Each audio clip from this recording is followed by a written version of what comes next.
warahmatullahi wabarakatuh. Selamat hari ini teman-teman semuanya. Apa kabar?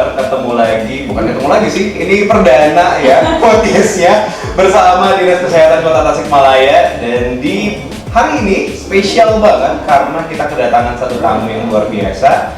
Dan beliau salah satu anggota Komisi 9 ya? Iya. Komisi 9 DPR RI. Dan beliau adalah Ibu Haji Nur Hayati. Boleh minta tepuk tangannya mana di sini? Halo Ibu, apa kabar Bu? Baik. Baik ya, luar biasa. Ini hari ini seger banget Bu kayaknya ya. Pink ya. Serba pink terus juga pastinya auranya selalu positif Bu kalau saya lihat. Oh gitu ya. Semangat. Nah, betul banget karena setiap ada kegiatan atau mungkin saya kan sering merhatiin Instagramnya Ibu gitu ya. Setiap kegiatan pasti powernya bener-bener cheerful banget nih Bu. Ada ini nggak sih Bu, apa namanya, ada hal khusus yang biasanya sebelum aktivitas tuh Ibu harus ngapain dulu gitu loh? Yang pastinya sebelum aktivitas kita mandi ya. Oh itu pasti sih, itu pasti. Mandi buat Itu pasti. mandi buat kesehatan kan. Betul. Setidaknya kita ya dari kegiatan spiritual ya untuk persiapan diri dan juga tentunya sarapan jangan lupa. Oh iya, betul. Sarapan itu menunjang kegiatan kita seharian itu kan. Oke. Jadi itu yang terpenting, bahwa pada saat sarapan kita harus banyak mengkonsumsi protein dan serat, bukan karbohidrat. Oh iya, kalau saya sih kebanyakan Nanti karbo. tunduh. Ini saya juga baru sebentar karbonya sudah banyak tadi. Tapi Bu, dari sarapan sendiri sebenarnya berpengaruh nggak sih ke anak-anak yang saat ini kan memang konsentrasi dari teman-teman dinas kesehatan atau mungkin Ibu sendiri kan di kesehatan itu adalah stunting ya? Sarapan sendiri itu fungsinya juga sama nggak sih Bu untuk mencegah dari stunting juga? Iya, tentunya yang dikatakan stunting itu dikarenakan kan kekurangan gizi kan, gizi kronis dalam jangka waktu yang lama, sehingga dia telah mempengaruhi pertumbuhannya dan perkembangannya gitu. Oke. Nah, memang stunting itu bukan kalau kita bicara memperbaiki gizi, tentunya bukan hanya satu kali makan satu hari, tentunya dia harus ada waktu-waktu makannya untuk bayi. Tapi kalau untuk bayi-bayi yang baru lahir karena dia beratnya rendah gitu ya, tentunya bayi baru lahir sampai dan 6 bulan kan tidak bisa diberikan makanan. Oh iya, betul. Tentunya, jadi dia hanya diberikan ASI. Nah, untuk mendapatkan kualitas ASI yang baik, tentunya para ibu ini harus mengkonsumsi makanan-makanan yang sehat, yang bergizi. Dan yang kita ketahui bahwa banyak sekali makanan-makanan yang memang bisa merangsang memperbanyak ASI-nya gitu ya. Karena kan bayi itu kalau dia harus minum susu setiap 2 jam. Gitu. Dia harus minum susu satu harian itu.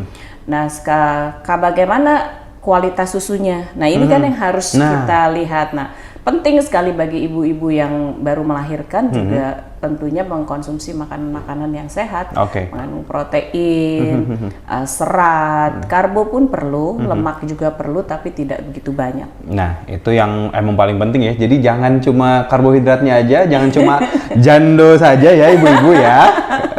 Harus tetap sama yang namanya bergizi ya. Bergizi, seimbang. Betul. Nah, yang jadi permasalahan mungkin banyak masyarakat yang belum mengerti juga masalah stunting, Bu. Sebenarnya stunting ini apa sih? Sebenarnya apakah penyakitnya udah dari dulu ada di Indonesia? Kalau dulu kan mungkin kita taunya apa ya, polio mungkin kalau dulu. Apakah polio sama stunting ini sama? Berbeda. Kalau polio itu memang dikarenakan dia terkena virus gitu ya. Tetapi kalau stunting itu bukan penyakit. Tetapi stunting itu dikarenakan tadi pola hidup, pola makan yang tidak baik. Nah, ini adalah yang harus diperbaiki. Nah, untuk mengubah perilaku masyarakat untuk mengubah kepada pola hidup yang sehat, pola hidup makan yang baik gitu ya, pola semuanya yang diperbaiki, pola didiknya, pola asuhnya, itu yang penting untuk stunting ini. Harus diperhatikan.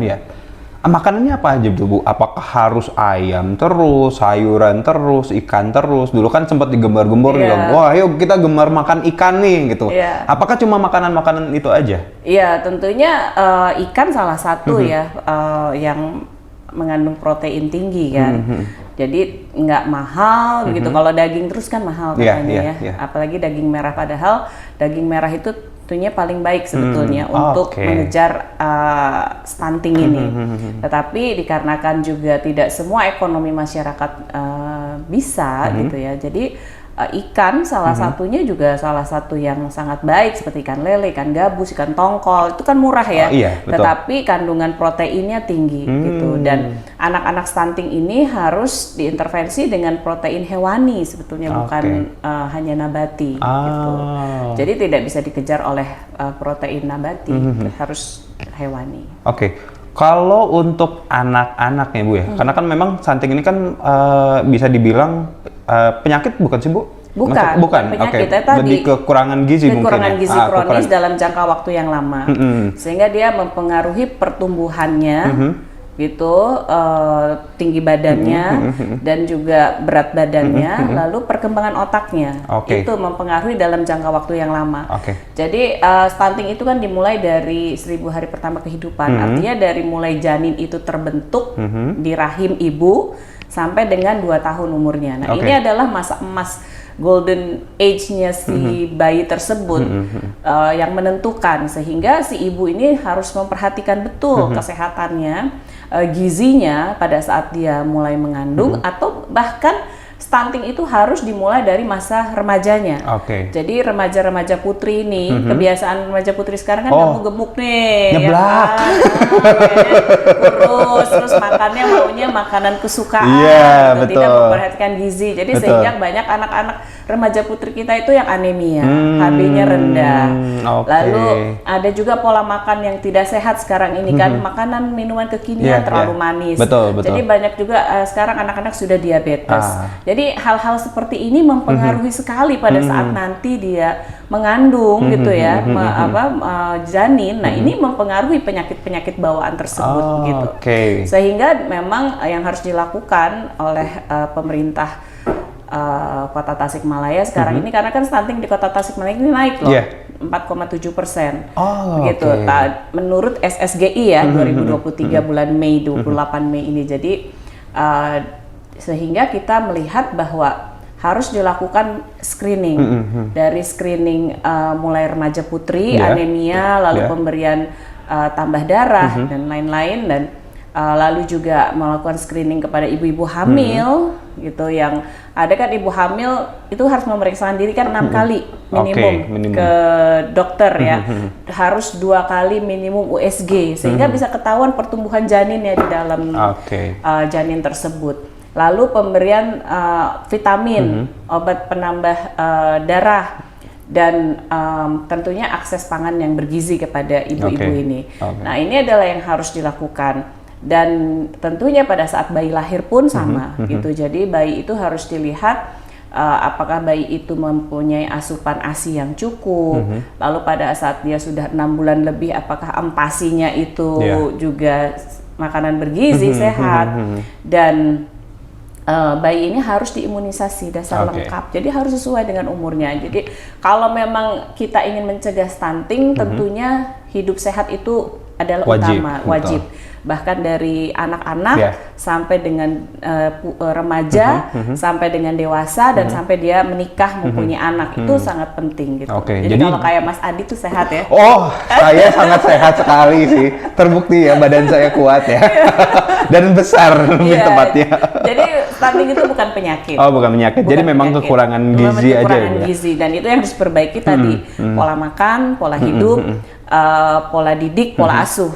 Jadi banyak juga stunting itu bukan hanya dari orang-orang yang tidak mampu, orang yang mampu pun ada anak yang kurang berat badannya begitu ya.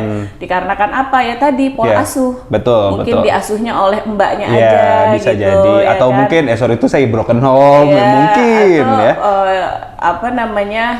Pola didiknya dari orang tuanya gitu, yang anaknya mau apa aja sok gitu. Anaknya nggak makan dibiarin. Mungkin dari makanan instan juga berpengaruh juga. Tentunya. Karena anak-anak itu tidak boleh diberikan satu makanan yang terlalu asin, dua makanan yang terlalu manis, lalu juga tidak boleh makan makanan yang ultra processed food. Jadi yang seperti sosis, burger dan lain-lain, chicken wing apalah yang sekarang ada banyak junk food itu, mungkin, junk Bu, ya? food itu harusnya memang dihindari untuk anak-anak di bawah 2 tahun. 2 tahun sih tentu. Tapi anak-anak itu sebetulnya sampai dengan berumur 7 tahun harusnya tidak memakan makanan itu. Tetapi seharusnya sampai dewasa pun tidak begitu. Iya, saya buktinya jadi saya ya nanti ya teman-teman ya. Karena juga nanti penyakit yang berikutnya adalah obesitas kan ada gitu. Iya, betul. Nah itu juga salah satu penyakit kan, pemicu jantung dan lain-lain. Jadi bukan hanya masalahnya makanan itu penting karena apa yang kita makan itu adalah diri kita. Jadi kalau kita makan makanan sehat, kita sehat. Kalau kita makan makanan yang tidak sehat, kita pun tidak sehat gitu. Alhamdulillah saya makan daging kambing sehat, Bu ya. Tapi jangan tiap hari ya Bapak Ibu ya. Nah, untuk gimana nih Bu caranya di Tasikmalaya kan saat ini terhitung meningkat, Bu ya. Apa ada solusi atau mungkin apa ada treatment khusus untuk bisa menurunkan angka stunting yang ada di Tasikmalaya ini, Bu? Apa nih kira-kira caranya? Ya tadi, jadi stunting itu bisa ditangani dengan 2 intervensi. Yang pertama intervensi spesifik yang mengenai kesehatan yang tadi yang saya sebutkan, screening anemia dan lain-lain itu. Lalu yang yang berikutnya adalah intervensi sensitif, yaitu mengenai lingkungannya, yang lingkungannya bersih atau tidak. Oh, lingkungan juga berpengaruh? Iya, berpengaruh. Kalau dia hidup di dalam lingkungan yang kumuh, yang kotor, banyak sampah. Oh iya, betul. Bagaimana dia bisa sehat kan? Kalau dia terkena infeksi terus-terusan, juga dia bisa terkena penyakit yang lain mungkin. Iya, tubuhnya tentunya akan terpengaruh. Imunnya dan juga apalagi untuk anak-anak, perkembangannya pasti akan terganggu. Dan berapa kali mendapatkan air bersih gitu ya, karena di beberapa negara gitu, kayak seperti di Afrika dan lain-lain, salah satu penyebabnya adalah air ya, karena mereka tidak mendapatkan air bersih, sehingga dia selalu terkena penyakit pencernaan gitu ya, diare dan lain-lain. Itu juga mempengaruhi tentunya pertumbuhan terutama bagi anak. Dan sanitasi gitu, sanitasi yang layak.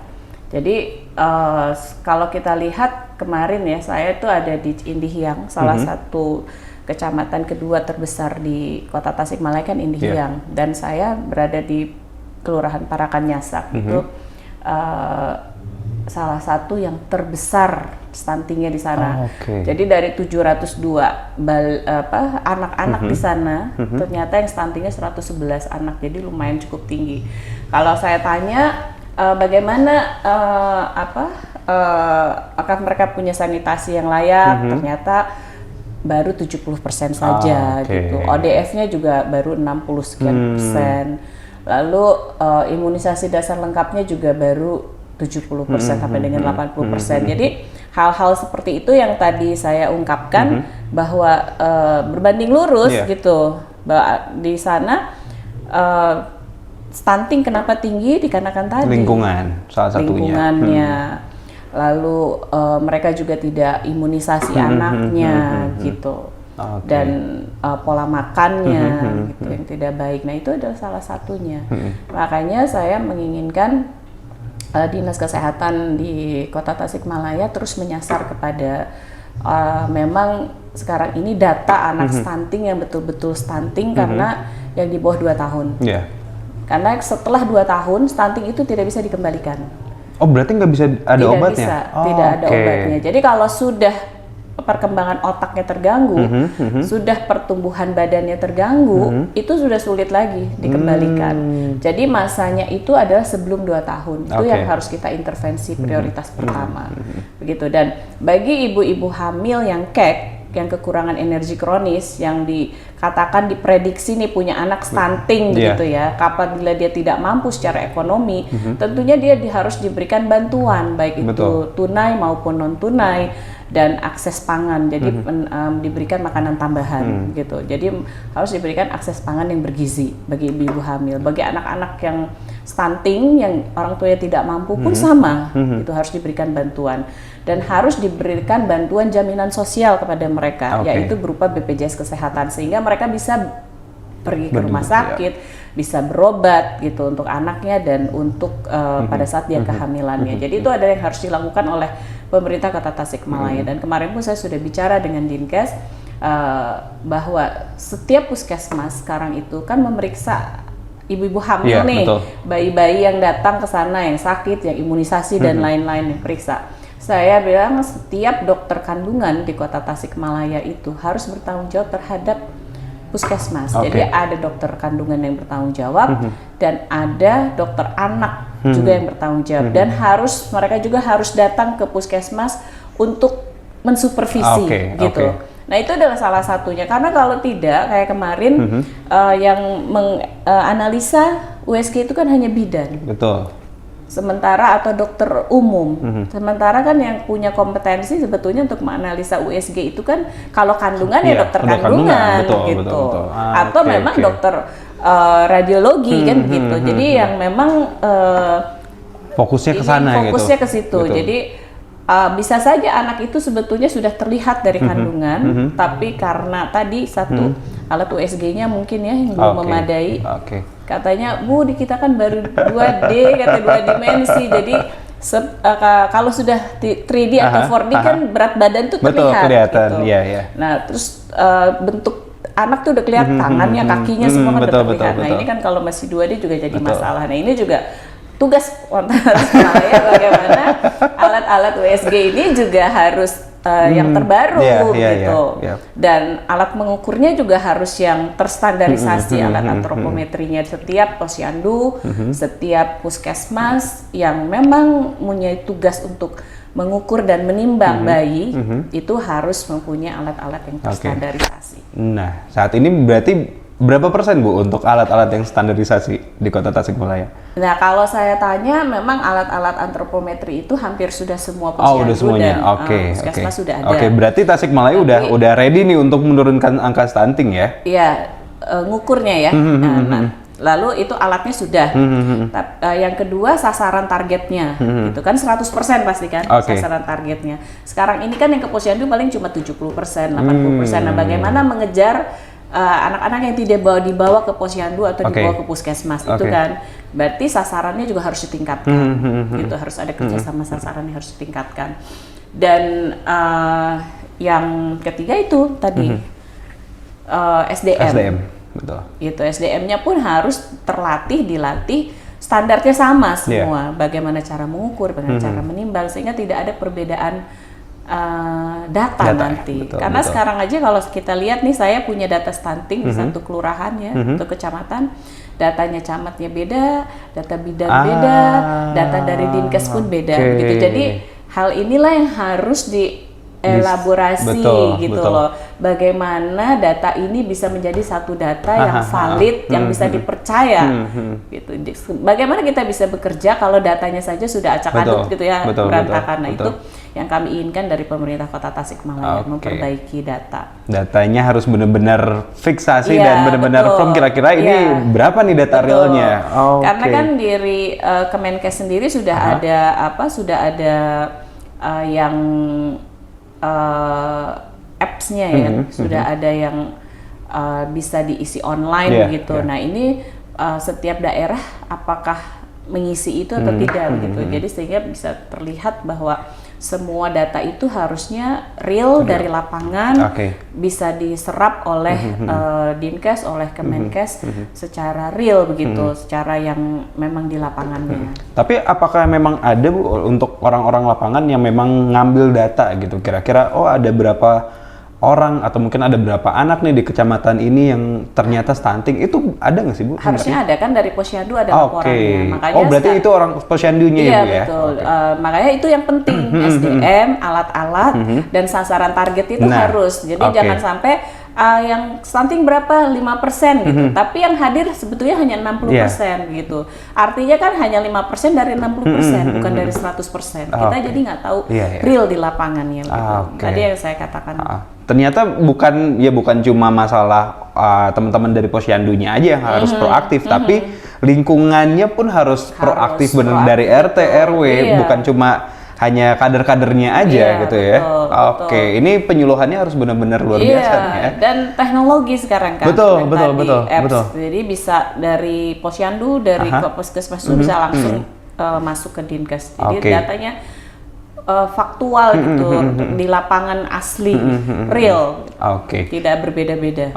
Untuk kedepannya nih Bu, kira-kira nih ada program yang akan Ibu usulkankah untuk Kota Tasikmalaya agar menekan angka stuntingnya ini bisa turun mungkin 10% atau mungkin 5% ke depannya ada? Ya, tentunya saya sebagai anggota DPR RI yang terpilih dari Dapil Jabar 11 ya, salah satunya adalah Kota Tasikmalaya yang selalu mempercayai saya sudah ini adalah yang ketiga periode saya gitu ya. Kemarin saya terpilih dari Kota Tasik dan Kota Tasik suara saya yang terbanyak tentunya. Insya Allah saya selalu akan mendukung ya, pemerintah Kota Tasikmalaya untuk bagaimana menurunkan stunting ini.